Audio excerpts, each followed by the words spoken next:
नमस्ते जी, आपका स्वागत है पंडित जी आर्य समाज मुंबई के चैनल में स्वामी जी। और आज हमारे बीच में विश्वविख्यात एक ऐसी मूर्ति हमारे बीच में उपस्थित है जिनको नाम लेना या नाम से पुकारना एक बहुत छोटी बात होगी। पूज्य स्वामी जी को आज पूरा आर्य जगत ही नहीं बल्कि यूँ कहा जाए कि पूरा भारत स्वामी जी को जानता है अच्छे से। हमारे बीच में आज आर्य समाज मुंबई में चल रहे यजुर्वेद पारायण ब्रह्मयज्ञ के संदर्भ में, जबकि आर्य समाज की स्थापना के 150 वर्ष पूर्ण हो रहे हैं, इस कार्यक्रम में पूज्य स्वामी जी हमारे बीच में आए हुए हैं। स्वामी आर्यवेश जी, अगर इतिहास की बात करूं तो आप अपने जीवन में एक बहुत सुंदर एक ख्याति प्राप्त एडवोकेट भी आप रह चुके हैं। और विशेष रूप से जो आर्य समाज की सर्वोच्च हमारी संस्था है सार्वदेशिक आर्य प्रतिनिधि सभा, उसके आप सम्मान्य प्रधान पद को भी आप सुशोभित कर रहे हैं। तो आज हमारा सौभाग्य है कि पूज्य स्वामी जी आज हमारे चैनल पर, पंडित जी आर्य समाज के चैनल पर जुड़े और आपने अपना अमूल्य समय दिया। उसके लिए मैं आपको बहुत हृदय से स्वामी जी आपका सम्मान करता हूँ, अभिनंदन करता हूँ, स्वागत करता हूँ। आर्य समाज मुंबई काकड़वाड़ी में इस समय है हम, और स्वामी जी से कुछ सवाल अध्यात्म से जुड़े हुए आज हम स्वामी जी से यहाँ पर हम करने वाले हैं। वो सवाल, वो प्रश्न जो एक युवा पीढ़ी को नया संदेश दे सकते हैं, वो प्रश्न जो एक भटकी हुई मानव जाति को एक नया विचार दे सकती है, वो प्रश्न जो आज का युवा जो किम कर्तव्य विमूढ़ हो चुका है, वो अपने नई धारा में किस तरह से आए, इस तरह के कुछ प्रश्न, सीधे सवाल हम स्वामी जी से आज हम करने वाले हैं अपने आर्यवर्त के लिए, अपने देश के लिए। तो स्वामी जी, कुछ प्रश्न है जो मैं ही नहीं बल्कि एक आज का युवा आपसे जानना चाहता है। उनकी निगाहें आज के हमारे विद्वान सन्यासियों की तरफ है, तो वो आपसे कुछ प्रश्न आज का युवा, आज का देश आपसे करना चाहता है। तो पहला प्रश्न मेरा स्वामी जी आपसे ये है कि मैं प्रश्न लिख करके लाया हूँ स्वामी जी, ताकि मैं भी भूल ना जाऊँ। तो पहला प्रश्न स्वामी जी आपसे ये है कि जीवन में जो भी हम सफलता को प्राप्त करते हैं स्वामी जी, और हमें सोचते हैं कि जो सफलता हमको प्राप्त हुई है तो वो सफलता मेरे परिश्रम से प्राप्त हुई है, मेरी मेहनत से प्राप्त हुई है, या उस सफलता के अंदर धर्म, अध्यात्म या ईश्वर या प्रार्थना, इसका कोई योगदान भी है, या सिर्फ मेरा परिश्रम है, या धर्म, अध्यात्म या प्रार्थना का भी कोई ये सहायक है मेरे जीवन की उन्नति के लिए, उसकी सफलता के लिए स्वामी जी। तो ये पहला प्रश्न आपसे। बहुत अच्छे प्रश्न आपने रखा कैलाश जी। सर्वप्रथम मैं आपको और आपके चैनल के सभी श्रोताओं को अपनी तरफ से बहुत बहुत अभिवादन और धन्यवाद ज्ञापित करता हूं कि आज आपने यहाँ आर्य समाज काकड़वाड़ी के अंदर चल रहे चतुर्वेद पारायण महायज्ञ में मुझे आने का अवसर मिला, और मुझे आपने आग्रह किया कि देश की युवा पीढ़ी के मन में उठने वाले ज्वलंत प्रश्नों का कुछ समाधान यदि प्रस्तुत किया जा सके तो वो आप करें। इसके लिए मैं आपका बहुत बहुत धन्यवाद करता हूँ। जो प्रश्न आपने पूछा है, प्रश्न बड़ा महत्वपूर्ण है। निस्संदेह व्यक्ति जीवन में सफलता जो प्राप्त करता है, उस सफलता में उसके जो पुरुषार्थ है, उसका जो मेहनत है, वो तो एक आधार है ही है। क्योंकि हम लोगों ने ये सुना है कर्मफल व्यवस्था में, थ्योरी में, कि प्रारब्ध से बलवान पुरुषार्थ होता है। हम किए हुए कर्मों का फल प्राप्त करते हैं, तो उसको और अधिक मजबूत बनाने के लिए पुरुषार्थ भी बहुत महत्वपूर्ण भूमिका करता है। किंतु पुरुषार्थ करने के लिए भी हमें आवश्यकता है एक सही दिशा की। यदि हम गलत दिशा में पुरुषार्थ करेंगे तो उसके गलत परिणाम आएंगे, और अगर दिशा हमारी सही होगी तो उसके सही परिणाम आएंगे। तो पुरुषार्थ तो मेन है ही है, किंतु उस पुरुषार्थ के साथ यदि धर्म को, यदि अध्यात्म को, यदि ईश्वर के उपासना और उसकी प्रार्थना को, और यदि इससे भी आगे बढ़ कर के हम ये कहें कि हम जितनी नैतिकता जो मनुष्य के लिए निर्धारित की है शास्त्रों में, यदि उन सभी बातों को जोड़ करके हम पुरुषार्थ के साथ संबद्ध करते हैं, तो निस्संदेह वो पुरुषार्थ पूरी तरह से फलित होता है और उससे हमारे जीवन में सफलता मिलती है। हमें ये पढ़ाया गया है, हम रोज़ सुनते भी हैं कि मनुष्य के जीवन का जो लक्ष्य है वो पुरुषार्थ चतुष्टय है। 4 पुरुषार्थ हैं, जिनमें सबसे पहला पुरुषार्थ धर्म है। अर्थात धर्म का आचरण करने वाला व्यक्ति ही जीवन की सफलता में पहली सीढ़ी पर चढ़ता है, सफलता की तरफ आगे बढ़ता है। दूसरी सफलता उसकी यह है कि अर्थ का जो उपार्जन है, अर्थ कमाना है, वो भी धर्म के अनुसार, अर्थात हमारे प्रत्येक कार्य में धर्म का महत्व बहुत आवश्यक है। धर्म का मतलब कर्तव्य, अर्थात वो पुरुषार्थ, वो प्रयत्न जो किसी और को हानि न पहुंचाए और अपने उद्देश्य की प्राप्ति कराए, ऐसे कार्य को धर्म का पुरुषार्थ कहते हैं। और इसी प्रकार से धर्म के अनुसार कमाए हुए अर्थ को, अर्थात धन को, वो भी दूसरा पुरुषार्थ है। इनके आधार पर हमारी कामनाएं, हमारी इच्छाएं जब हम पूरी करते हैं तो निस्संदेह ऐसे व्यक्ति की जीवन में सफलता मिलती है। और उसके अंदर यदि ईश्वर की उपासना भी हम जोड़ते हैं तो ईश्वर की उपासना करने से हमें आत्मबल मिलता है। ईश्वर हमारी आत्मा में विद्यमान है, ऐसा वैदिक सिद्धांत है। तो आत्मा जिस दिन ये विश्वास करे कि मेरे समस्त कार्यों के पीछे, मेरे समस्त विचारों के पीछे जो शक्ति देने वाली, जो सबसे महत्वपूर्ण तत्व है वो ईश्वर है, तो परमात्मा है, और परमात्मा पर सच्चे मन से प्रार्थना करने वाले व्यक्ति की प्रार्थनाओं को ईश्वर निश्चित रूप से पूरा करता है। ये अगर ईश्वर विश्वास हमारा हो जाए, पूरी तरह से मनसा वाचा कर्मणा हो जाए, तो निश्चित रूप से ईश्वर का विश्वास और ईश्वर की प्रार्थना, उसकी उपासना भी हमें सफलता में बहुत बड़ी सहायता करता है। तो जहाँ तक धर्म, अध्यात्म और ईश्वर प्रार्थनाएं, इनका प्रश्न है, ये सभी के सभी उतनी ही महत्वपूर्ण हैं जितनी हम अपने जीवन की सफलता में पुरुषार्थ या मेहनत को मानते हैं।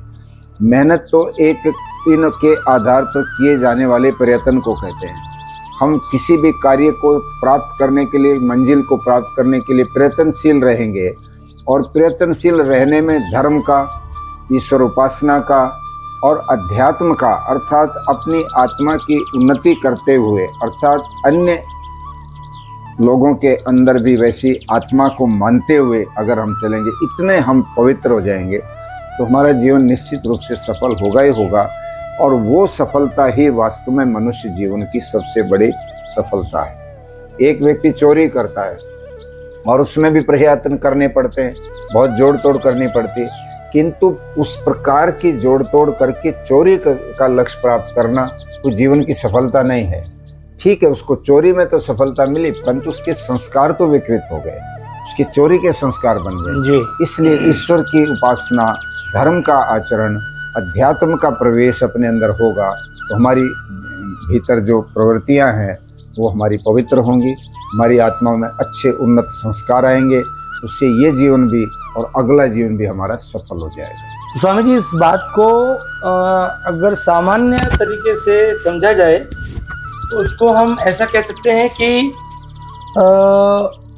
हमें जीवन में पुरुषार्थ किस तरह और किस जगह करना है, ये हमको ईश्वर की भक्ति, अध्यात्म और धर्म हमको सिखलाता है। बिल्कुल बिल्कुल ठीक है, यही उसका निष्कर्ष इस रूप में उसका निष्कर्ष इस रूप में रहा। बिल्कुल ठीक है, ठीक है, बहुत सुंदर। बहुत मैं एक्साइटेड था जब स्वामी जी से मिल रहा था, और मेरा एक्साइटमेंट जो है वो अब और लेवल बढ़ गया है। स्वामी जी की बातें सुन करके मुझे भी बहुत रस आने लगा और बहुत कुछ सीखने को मिल रहा है। बहुत कुछ बातें जो सामान्य हम स्वामी जी सुनते हैं और बोलते हैं, और उसकी जो गहराई के तल पर आप मुझे लेके जा रहे हैं, वो जैसे कहते हैं कि रत्न अगर चाहिए तो समुद्र की गहराई में, तह में जाइए, रत्न मिलते हैं, तो वो आप हमको दे रहे हैं। बहुत मुझे खुद बहुत अच्छा लग रहा है। अब दूसरा प्रश्न है स्वामी जी आपसे, लोग जानना चाहते हैं कि जो नई पीढ़ी है वो समाज में, हमारे आर्य समाज में आती है, परंतु ऐसा लगता है कि जो उनकी आयु की स्थिति है वो नई युवा पीढ़ी जैसी लगती नहीं है। मतलब कहा जाए तो वो 40 से ऊपर, 45-50 के ऊपर के आयु के लोग जो हैं वो ज़्यादातर आर्य समाजों में, हमारे समाजों में आ रहे हैं। तो वो एक चर्चा और चिंता का विषय भी लगता है स्वामी जी। तो अगर आज की युवा पीढ़ी को आर्य समाजों में जोड़ा जाए, उनको आकर्षित किया जाए, तो उसके क्या मापदंड हो, क्या बिंदु हो, क्या पैरामीटर हो, किस तरह से हम उनको आकर्षित कर सकें, या कैसे उनको हम आर्य समाज में लाए? जी, ये बहुत महत्वपूर्ण प्रश्न है कैलाश जी। आर्य समाज हो या कोई भी संस्था या कोई भी राष्ट्र हो, उसका भविष्य हमेशा युवाओं के ऊपर टिका होता है। युवा ही किसी भी राष्ट्र और समाज का भविष्य होते हैं। आर्य समाज एक ऐसी संस्था है जो मानव मात्र के कल्याण के लिए ऋषि दयानंद ने स्थापित की। इसका निर्माण इसलिए किया कि वेदों के विचारधारा को पूरे विश्व में ये फैलाएं और पूरी मानवता का उपकार करें, उनका कल्याण करें। ऐसी संस्था में यदि युवा पीढ़ी न आए तो चिंता का विषय तो स्वाभाविक है, क्योंकि आखिर भविष्य जो है वो तो युवाओं को ही संभालना है। जो वृद्ध हो गए हैं वो आखिर एक समय के बाद बैठ जाएंगे, वो काम करने से अक्षम हो जाएंगे। तो नए कार्य को करने के लिए, आगे बढ़ाने के लिए तो युवा चाहिए। आर्य समाज में युवाओं को प्राय हम देखते हैं कि उनकी आने की जो रफ्तार है, गति है, वो कुछ कम है। उसका एक कारण है। आज मैं बोलते समय भी एक प्रसंगवश मैंने चर्चा की थी कि किसी ने मुझे पूछा कि स्वामी जी आर्य समाज में नवयुवक क्यों नहीं आते। तो मैंने विद्वानों से इस प्रश्न का उत्तर पूछना शुरू किया।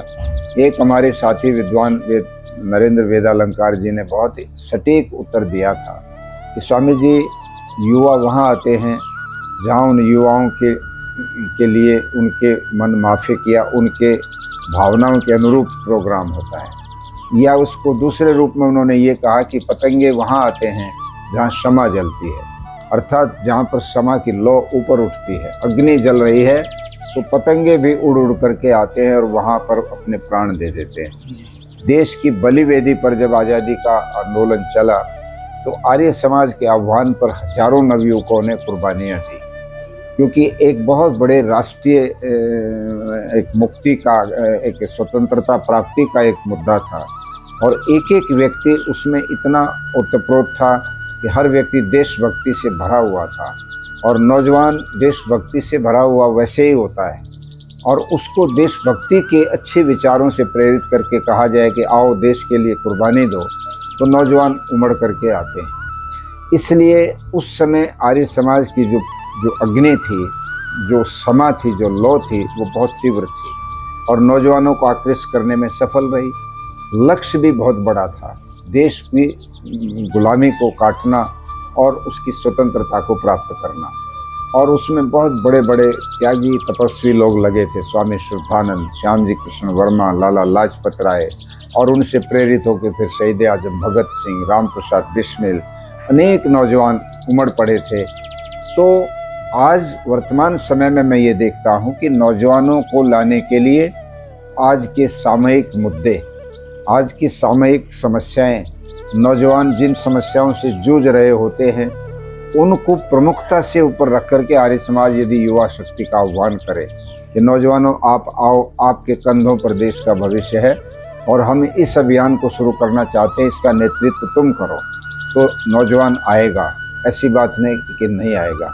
आज आर्य समाज के संगठन में भी मैं ये मानता हूँ कि नौजवानों को दायित्व दिए जाएं, विधिवत रूप से उनको कहा जाए कि हम तुम्हारे पीछे, बुजुर्ग लोग उनके पीछे कमर पर थपथपे लगाएं, उनको उत्साहित करें, आशीर्वाद दें और युवाओं को दायित्व दें, जिम्मेदारियां दें, तो वो आगे बढ़ेंगे।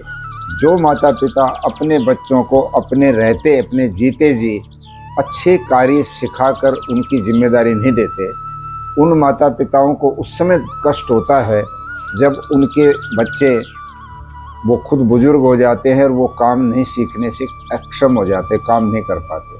इसलिए अच्छे माता पिता अपने बच्चों को अपने सामने ही ट्रेनिंग देकर, अनुभव सिखाकर जिम्मेदारी देते हैं। वो बिजनेस में, व्यवसाय में, कार्य में, सामाजिक कार्यों में आगे रहते हैं। तो नौजवानों को जिम्मेदारी दी जाए, उनको प्रबंध करने का काम सौंपा जाए। युवा संगठन में, आर्य समाजों में, आर्य वीर दल आदि जो हमारे प्रकल्प हैं, उनमें युवाओं को महत्वपूर्ण दायित्व दिए जाए, उनको साधन उपलब्ध कराए जाएं। दूसरे, आज स्कूलों में और विश्वविद्यालयों में सब जगह हमें नौजवानों को आकृष्ट करने के लिए कुछ इस तरह के प्रोग्राम चलाने चाहिए जिसमें भाषण प्रतियोगिताएं हैं, उनमें अच्छी पारितोषिक रखें। जैसे कुश्ती लड़ते हैं बच्चे और उसमें इनाम घोषित हो जाते कि इस वेट की कुश्ती पर 11,000 रुपये मिलेगा, इस जो इतना मिलेगा, तो नौजवान आते हैं। सैकड़ों नौजवान आते कुश्ती लड़ने के लिए कि शायद हमारा भी इनाम में नंबर आ जाए।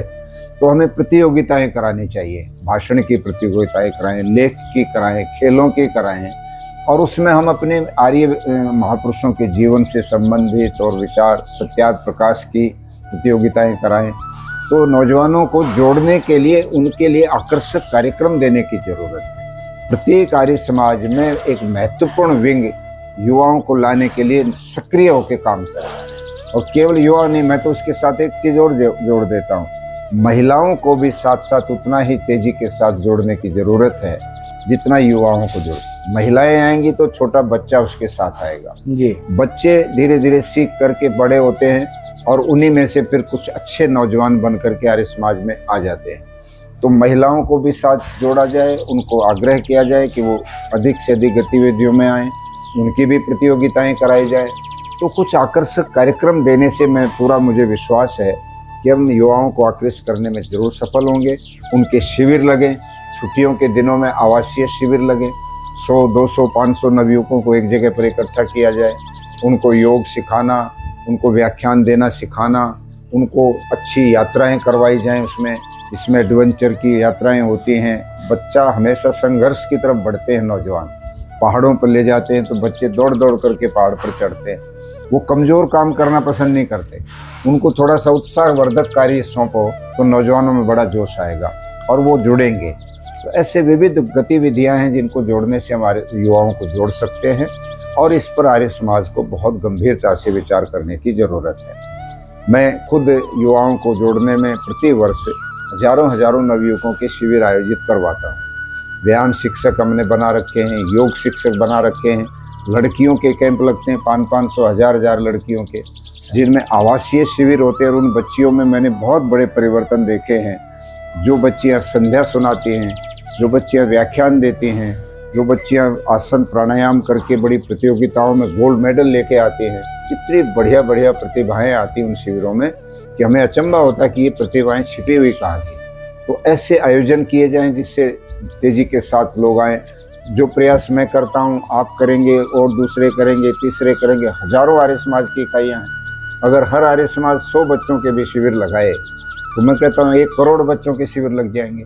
और उनमें से हम ज़्यादा नहीं तो 1 लाख, 2 लाख, 5 लाख भी ले आए तो बहुत बड़ा उपयोग था। और हर साल इतने बढ़ाते जाएंगे तो एक बहुत बड़ी संख्या हम युवा वर्ग की आर्य समाज में ला सकते हैं और ये बहुत आवश्यक है। तो स्वामी जी, एक नई जानकारी मुझको मिली कि आप स्वयं भी शिविर लगाते हैं। तो मैं आपसे निवेदन करूंगा कि आप के जो शिविर लगाने के जो स्थान है और जो संपर्क सूत्र हैं वो आप हमको प्रदान करेंगे, जिससे जो भी वीडियोस देख रहे हैं वो लोग जो आपसे संपर्क कर करके उसमें जुड़ना चाहें, उसमें पार्टिसिपेट करना चाहें, आना चाहें, तो डिस्क्रिप्शन में हम इसमें उसके लिंक और नंबर स्वामी जी के दे देंगे, वहाँ के संपर्क सूत्र, तो वहाँ पर वो लोग आपसे जुड़ सकते हैं। जरूर, बिल्कुल ठीक है, अवश्य देंगे। एक अगला प्रश्न है स्वामी जी, युवाओं की बात चल रही है तो युवा की ही बात हम करते हैं।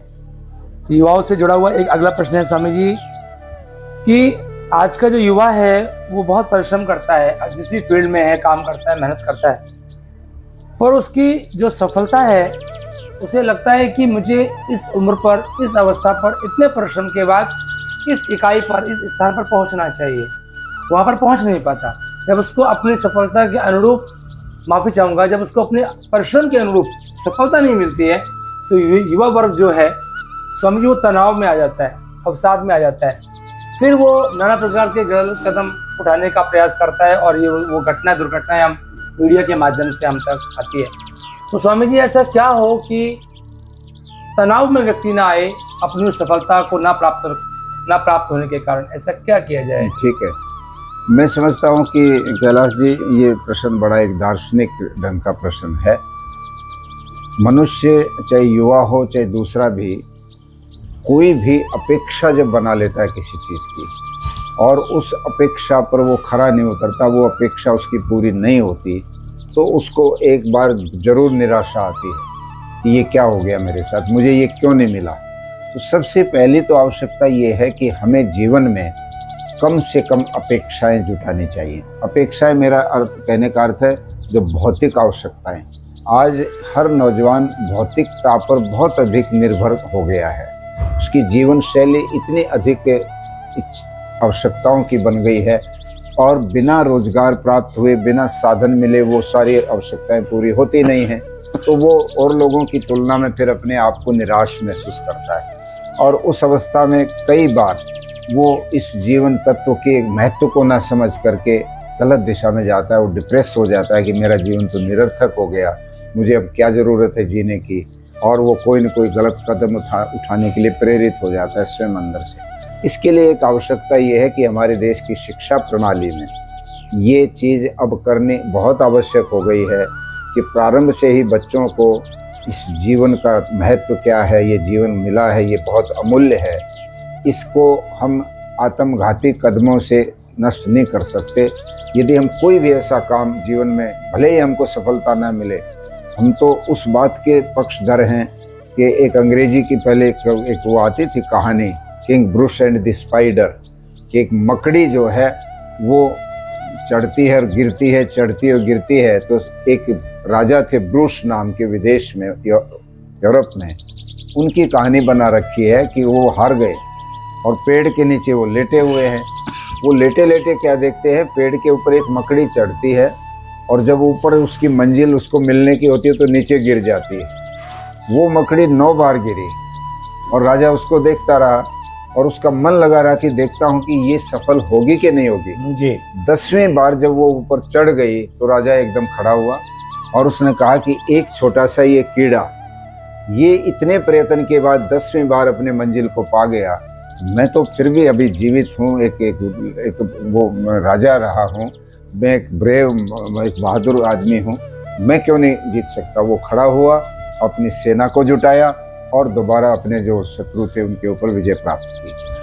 कहने का मेरा मतलब है कि नौजवान जो है, जो ये एक छोटी सी बात पर जो उसकी जो नहीं प्राप्त हुई तो दोबारा पुरुषार्थ करने की उसके अंदर ये संस्कार उसको बहुत प्रारंभ से देने पड़ेंगे। ये शिक्षा प्रणाली में एक ऐसा जिसको कहते हैं मोटिवेटिंग, उनकी एक सब्जेक्ट होना चाहिए कि बच्चों को प्रारंभ से ही प्रेरणा हो कि कभी जिंदगी में निराश नहीं होना, पूरा पुरुषार्थ करो, फिर भी किसी कारण से प्राप्त ना हो तो ये मत मानो कि अब मेरा जीवन नष्ट हो गया, बल्कि दोबारा हिम्मत करके फिर खड़े हो जाओ। मैं तो ये कहता हूँ ऐसे नौजवानों को बास्केटबॉल का जो खेल है उससे शिक्षा लेनी चाहिए।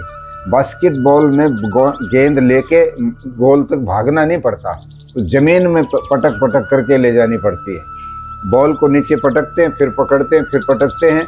ऐसे जीवन में उठते और गिरते ही मंजिल मिलती है। बहुत सुंदर। तो कभी भी नौजवानों को ये नहीं सोचना कि मैंने ये इस बार इतना मैंने सोचा था, ये मुझे नहीं मिला तो अब मेरा जीवन का कोई अंधेरा छा गया है। नहीं, दोबारा फिर सुबह प्रकाश होगा और उस प्रकाश को सामने लक्ष्य करके फिर जुट जाओ और अपने मंजिल को प्राप्त करो। वो तो वेद में कहा ना कि कृतम में दक्षिणे हस्ते जयो में सव्य आहित है। इस हाथ में कर्म है, इस हाथ में विजय है। एक बार नहीं मिलेगी तो दूसरी बार जरूर मिलेगी। ऐसे नौजवानों को ये शिक्षा प्रारंभ से देनी पड़ेगी। जो नौजवान इन शिक्षाओं से वंचित रहते हैं, जो आज की भौतिकवादी दुनिया में ज़्यादा चले गए हैं, वो केवल उस भौतिकवाद की उपलब्धियों तक सोचते हैं और अगर वो किसी कारण से उनके हाथ में नहीं आती, वो सफल नहीं हो पाते, तो इतने उदास और निराश हो जाते हैं जैसे अब जीवन में कुछ बचा ही नहीं है। जबकि जीवन बड़ा अमूल्य है, जीवन इतना स्वर्णिम है कि ये बार बार इस तरह से थोड़ा हमको प्राप्त हो जाता है। इसको हम पूरी मेहनत करके सफल बनाएं। एक बार नहीं, दूसरी बार नहीं, तीसरी बार हम मंजिल पर चढ़ेंगे। ये जो बात है, ऐसे मोटिवेटिंग विचार, ऐसी प्रेरणाएं उनको प्रारंभ से ही शिक्षा में, पाठ्यक्रम में, घर में और अच्छी जगहों में मिलेंगे तो नवयुवक निश्चित रूप से ऐसे अवसाद से निकलेंगे। मेरे पास बहुत सारे अवसाद वाले नौजवान आते थे दिल्ली, तो मैं उनको अच्छे महापुरुषों की जीवनी देता था कि इसको पढ़ो। ये महापुरुष वो हैं जिनकी मैं जीवनी दे रहा हूँ, जिनकी ज़िंदगी में तुमसे भी ज़्यादा निराशा आई और वो बहुत उदास हो गए, हताश हो गए, यहाँ तक सोच लिया कि अब तो मैं प्राण दे दूँ, अब कोई जिंदा रहने की इच्छा नहीं बची। किंतु इन्होंने जब किसी महापुरुष का जीवन चरित्र पढ़ा और पढ़ के देखा, अरे इनके साथ तो मुझसे भी ज़्यादा बुरी हालत हो गई थी और उसको ये पार करके निकल गए और आज दुनिया में इनका इतिहास बन गया, मैं तो अभी कुछ भी मेरा नहीं बिगड़ा है। वो खड़े हुए और उसके बाद नए सिरे से फिर अपना पुरुषार्थ शुरू किया और अपनी मंजिल पा गए। इसलिए उन नवयुवकों को थोड़ा मौके पर ऐसी प्रेरणा देने की ज़रूरत है, परंतु कंटिन्यूअस छोटी उम्र से उनको अगर संस्कार ऐसे दिए जाएंगे, प्रेरणाएं ऐसी दिए जाएंगी तो कभी निराश नहीं होंगे वो। फिर उस निराशा के कारण को काटने में वो दोबारा सक्रिय हो जाएंगे और अधिक मजबूती से लग जाएंगे। वो तब होंगे जब उनको प्रारंभ से इन अवस्थाओं से अवगत करा के रखा जाएगा। वो अचानक आई हुई चीज़ों को जो उन्होंने सोचा भी नहीं था वो सहन नहीं कर पाते, और वो सहन करने की क्षमता उनको हमने दी नहीं। आज शिक्षा में, संस्कारों में कहीं ऐसी प्रेरणाएं नहीं है, कोई उनको नहीं बताता है। वो भौतिकवाद की चकाचौंध में दौड़ता है आदमी, कहीं भी थोड़ा झटका आ गया तो इतना निराश हो गया कि अब तो जीना ही बेकार है, और फिर आत्महत्या करता है, कहीं सेल्फास की गोलियां खा जाता है, कहीं रेल के नीचे कूद जाता है। ये सब उन नौजवानों की अवस्था बनती है जो वास्तव में ऐसी प्रेरणाओं से वंचित रहते हैं। बचपन से उनको ये शिक्षाएं मिल नहीं पाती हैं। उनका दोष नहीं है, दोष हमारी व्यवस्था का है। ऐसी व्यवस्थाएं हों, और आज उसकी बहुत ज़रूरत हो गई है। मैं समझता हूँ ऐसे नवयुवक जो निराश होते हैं, उनको निराश होने की कतई ज़रूरत नहीं। कोई ना कोई ज़िंदगी में कारण बन जाता है, किन्हीं कारण से कोई चीज़ उपलब्ध नहीं हो पाती तो कोई बात नहीं, फिर हो जाएगी, अगली बार फिर जुट जाएंगे और फिर अपनी उपलब्धि लेकर रहेंगे। मैंने देखा है मास्टर चंदगीराम जैसा पहलवान जो बहुत पतले शरीर का था, लंबा था बचपन से ही, और वॉलीबॉल खेलता था, तो पतली पतली टांगें और ऊपर अपनी सैंडो बुनियान और जांगिया पहने जो खेलता था, तो बच्चे उसका मजाक उड़ाते थे, तो मजाक लंबू करके उसको बोलते थे जी। तो मास्टर जी से कहने लगे, मास्टर जी मेरा बड़ा मजाक होता, मैं नहीं खेलूँगा, मैं अब कभी नहीं आऊँगा। वो इतना उदास हो गया कि मेरा बड़ा मजाक करते हैं सब जने। मास्टर ने कहा, बेटा तू ऐसा बनता ही क्यों है, तू इनको दिखा दे कि मैं भी कुछ हूँ, और फिर ये तेरा मजाक नहीं, तेरी प्रशस्ति करेंगे। उस व्यक्ति ने कहा कि मैं अब दुनिया का पहलवान बनूंगा, और व्यायाम करना शुरू किया, और इतना ज़्यादा उसने पुरुषार्थ कर दिया कि कोई मौसम नहीं देखा, बरसात हो, सर्दी हो, गर्मी हो, पूरी वर्जिश करना और व्यायाम करना, और एक समय ऐसा आया कि भारत केसरी पहलवान बना। और जो मजाक करने वाले लोग थे उन्होंने चरण स्पर्श करके आशीर्वाद लिया कि हम पागल थे जो आपका मजाक उड़ाते थे, आपका निश्चय तो बड़ा कमाल का है। इतना अद्भुत संकल्प किया कि आज आप इतने बड़े खिताब पर पहुंच गए, सारा देश आज तुम्हारे नारे लगा रहा है कि भारत की शान है चंदगीरा। कहने का मेरा मतलब यह कि थोड़ा उत्साहित करने वाले विचार नवयुवकों को समय पर मिलने आवश्यक होते हैं। वो मिल जाएं तो फिर वो कभी भी निराश नहीं होंगे, वो उसको सहन करने की क्षमता उनमें आ जाएगी। ये उसका एक समाधान मुझे लगता है जो आसानी से हो सकता है। बहुत सारे बातें, अब तो ऐसा लग रहा है कि स्वामी जी के साथ लगातार बैठा ही रहूं, पर समय की अपनी एक मर्यादा है। और पूज्य स्वामी जी को भी दुबई फिर डरबन वहाँ पर आर्य समाज के 100 वर्ष हो रहे हैं जी, है ना। स्वामी जी को वहाँ पर निकलना है, स्वामी जी की अभी फ्लाइट भी है, समय भी हो रहा है, और दिल नहीं चाह रहा कि ये प्रश्नों की कड़ी को छोड़ा जाए, बंद किया जाए। तो मेरा जो चौथा अंतिम प्रश्न था स्वामी जी, उसका उत्तर कहीं ना कहीं मुझे इन बातों में मुझे प्राप्त हो चुका है। मैं सोच के आया था स्वामी जी आपसे प्रश्न करूं कि आज की युवा पीढ़ी है उसके लिए क्या संदेश दिया जाए। तो बहुत सारी बातें तो आपने हमको बता ही दी है, फिर भी कोई एक यूनिक बात अगर आपको ऐसी लगती है कि अपनी युवा पीढ़ी के लिए अगर कुछ संदेश आप देना चाहें। नहीं, अवश्य ये बहुत आवश्यक है, और विशेष रूप से मैं युवा साथियों को हृदय से ये आह्वान और अपील करना चाहता हूँ कि आज आपके ऊपर बहुत बड़ा दायित्व हमारे अपने देश का आया हुआ है। हमारे देश की संस्कृति मर्यादा पुरुषोत्तम श्री राम और भगवान श्री कृष्ण के ऊपर टिकी है। ये दो ऐसे प्रकाश स्तंभ हैं जिनका जीवन और जिनके जीवन की शिक्षाएं, उनके जो जीवन की घटनाएं और उनके जीवन के इतिहास जो हैं वो हमें बहुत अधिक प्रेरणा देते हैं। उनका जीवन तपस्वी भी था, पुरुषार्थी भी था, उनका जीवन सात्विकता और नैतिकता से ओतप्रोत था, आध्यात्मिकता से ओतप्रोत था, धार्मिकता से ओतप्रोत था, और वो एक तरह से पूर्ण एक जिसको कहते हैं कि वैदिक संस्कृति के स्तंभ थे।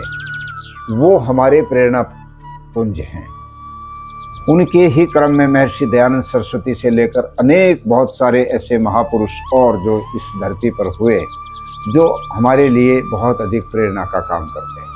आज युवाओं को अपने प्रेरणा स्रोत चुनने में ये प्राथमिकता करनी पड़ेगी कि हमारे जीवन का प्रेरणा स्रोत प्रमुख रूप से कौन हो सकता है जी। क्या किसी फिल्मी दुनिया के किसी हीरो को हम अपना प्रतीक बनाएं, जी या मर्यादा पुरुषोत्तम राम और शहीद आजम भगत सिंह और राम प्रसाद बिस्मिल को अपना प्रतीक बनाएं। ये निर्णय जिस दिन उनको करना आ जाएगा, निश्चित रूप से ये भारत ही नहीं पूरा विश्व उनके एक प्रकार से अधीन, उनके नियमों के अधीन चलने में अपने आप को पीछे नहीं छोड़ेगा। नौजवानों के ऊपर भारत का भविष्य टिका हुआ है। नौजवानों का चरित्र, नौजवानों की विचारधारा, नौजवानों की सोच, वो सारी की सारी वैदिक संस्कृति से ओतप्रोत होनी बहुत आवश्यक है। ये देश उस समय पूरे विश्व का गुरु रहा जब इस देश के लोगों में चरित्र बहुत ऊंचा था। हमारा देश सेना के बल पर या हथियारों के बल पर या धन दौलत के बल पर दुनिया का गुरु नहीं बना। हमारा देश दुनिया का गुरु तब कहलाया जब भारत की शिक्षा, शिक्षण संस्थाएं, यहाँ के आचार्य, यहाँ के ऋषि, यहाँ के मुनि, यहाँ के त्यागी तपस्वी लोग पूरी दुनिया में चरित्र बांटते थे, दुनिया में नैतिकता बांटते थे, परोपकार की भावना सिखाते थे। तो दुनिया के लोग आकर यहाँ से शिक्षा लेकर जाते और उस शिक्षा को वो अपने अपने देश में फैलाते थे। तो भारत विश्व गुरु कहलाता था। आज विश्व गुरु की बातें तो हम बहुत सोचते रहते, फिर से विश्व गुरु बनेगा, परंतु नौजवानों, तुम्हारे बिना ये देश विश्व गुरु नहीं बन सकता। यदि तुम मर्यादा पुरुषोत्तम राम के अनुयायी बनने को तैयार हो, तुम अगर कृष्ण जी के चरित्र को अपने जीवन में ढाल देना चाहते हो, तुम दयानंद जैसे तेजस्वी त्यागी बलिदानी सन्यासी बनना चाहते हो, भगत सिंह और राम प्रसाद बिस्मिल के पद चिन्हों पर चलने की तुम्हारे अंदर हिम्मत है, तो ये देश विश्व गुरु पहले भी था और आगे भी पूरी तरह से बन जाएगा। इसलिए सारे नवयुवकों से मैं ये चाहूँगा, आप अपने पुराने गौरव को पहचानो, अपने इतिहास को देखो, अपनी विरासत को देखो और उसके अनुरूप अपने आचरण को बनाओ। अपनी युवा शक्ति को संग्रह करो, उसको नष्ट नहीं करना। ये भौतिकवाद की चकाचौंध तो चंद दिनों का खेल है जी। थोड़े दिनों में ये सब छूट जाता है और उसके बाद आदमी असहाय सोचता है कि मैंने जिंदगी सारी खो दी, क्या मिला। ये जो जो जो जिसको कहते हैं बनावटी जो सोने के हिरण छोड़कर रावण ने जो सीता का हरण किया था, ये तो दुनिया जो भौतिकवादी दुनिया तो ऐसी ही चमक है। ये हमको थोड़ी देर तो लुभावनी लगती है, किंतु जब इसको हम उपभोग कर लेते हैं उसके बाद बड़ा पश्चाताप होता है कि हम कहाँ खोए रहे। असली जीवन का तत्व तो हमको प्राप्त हुआ ही नहीं। इसलिए सारे नवयुवकों से यही मैं कहूँगा, आओ हम वापस अपने गौरव को फिर से इस दुनिया में लेके आएँ और चरित्रवान नौजवान, देशभक्त नौजवान, ईश्वर भक्त नौजवान, माता पिता के भक्त नौजवान और अपने गुरुओं के भक्त नौजवान जब बनेंगे तो ही ये भारत विश्व गुरु बनेगा और नौजवानों की सही भूमिका समाज निर्माण में होगी। तो मैं तो युवाओं से यही प्रार्थना कर सकता हूँ, एक सन्यासी के नाते। मैं स्वयं एक नवयुवक जब था तो मैंने भी बहुत ही सादा जीवन जी के देखा है। मैं LLB का छात्र होते हुए भी अपने विश्वविद्यालय में धोती कुर्ता पहन के मैं जाता। मेरी आस्था थी प्राचीन अपनी संस्कृति की चीज़ों में। मैं उन विचारों को लेकर के भाषण देता था लड़के लड़कियों के बीच में। पूरे विश्वविद्यालय के 10,000 छात्रों में छात्र संघ का चुनाव लड़ा तो मैं यूनिक विद्यार्थी था, एक छात्र नेता था जिसको पूरा विश्वविद्यालय पीछे चलता था। हमने वहाँ पर रैगिंग को बंद कराया। हमने कुरुक्षेत्र विश्वविद्यालय के पवित्र स्थान को मांसाहार से मुक्त कराया। वहाँ पर मांस देते थे हॉस्टल में, सारे पे बैन लगवा दिया हमने। इतना बड़ा आंदोलन खड़ा कर दिया कि नहीं, ये पवित्र भूमि पर मांसाहार नहीं हो सकता। आज नौजवानों को ये सिक्का अपने हाथ में लेने चाहिए। शिक्षा तो हमें शुद्ध करने का काम करती है। ये खाने पीने और मौज उड़ाने का क्षेत्र थोड़ा, ये तो तपस्या का क्षेत्र है। हम जिंदगी के पहले पड़ाव में अगर तपस्वी बन गए, कठोर मेहनत करने वाले बन गए, अच्छे मेहनत से शिक्षा ग्रहण करने वाले बन गए, तो ही हमारा जीवन अगला जो बचा हुआ जीवन वो सुखी और समृद्ध होगा। और पहले भोग विलास और जिंदगी की सुविधाओं में लुट गए तो बाद में हाथ खाली जाएंगे, कुछ मिलेगा नहीं। इसलिए नौजवान इस रहस्य को समझकर अपने प्राचीन गौरव की तरफ लौटें और इस भारत की जो प्राचीन संस्कृति है उसको फिर से लाने में अपनी पूरी भूमिका निभाएं, पूरी ताकत लगाएं। यही मेरा उनसे निवेदन है, यही संदेश है और मैं चाहता हूं कि नौजवान बंधु जरूर इस दिशा में सोचेंगे। बहुत बहुत धन्यवाद, मैं बहुत आभारी हूँ स्वामी जी। आपने इतने व्यस्तम समय में से समय निकाल करके आर्य समाज मुंबई को समय दिया और आपने अपने इतने अति बहुत ही कम समय में से भी समय निकाल करके आपने हमको भी समय दिया। तो मैं आपका बहुत दिल से आपका अभिनंदन करता हूँ, स्वागत करता हूँ, सम्मान करता हूँ और मैं आपसे आग्रह और प्रार्थना करता हूँ स्वामी जी कि जब भी आपका मुंबई आगमन हो, आप इस तरफ आए तो आप अपने आशीर्वाद से हमको अलंकृत करें, अपना आशीर्वाद हमको प्रदान करें और हम बार बार आपसे मिलना चाहेंगे। फिर किसी एक नई परिचर्चा के साथ, एक नए विषय के साथ इस देश के लिए कोई संदेश हम आपसे प्राप्त करना चाहेंगे। आज की इस परिचर्चा को यहाँ पर बंद करते हैं, मिलते हैं फिर किसी एक अति विशिष्ट नए चेहरे के साथ इस राष्ट्र के लिए एक नया उद्बोधन, एक नया विचार। अभी हम करते हैं अपनी वार्ता को यहाँ संपन्न और लेते हैं स्वामी जी से आशीर्वाद और करते हैं हम सभी को सादर नमस्ते, धन्यवाद। नमस्ते नमस्ते कैलाश जी, बहुत धन्यवाद आपको भी और सभी श्रोताओं को भी कि आपने इन सब बातों को सुना है। आशा है आप इन पर जरूर चिंतन करेंगे और कैलाश जी आपका चैनल इन सारी विचारों को फैलाता रहे, यही आशा है। आपका चैनल खूब सफल रहे और जनता से जुड़ा रहे। धन्यवाद, बहुत बहुत धन्यवाद।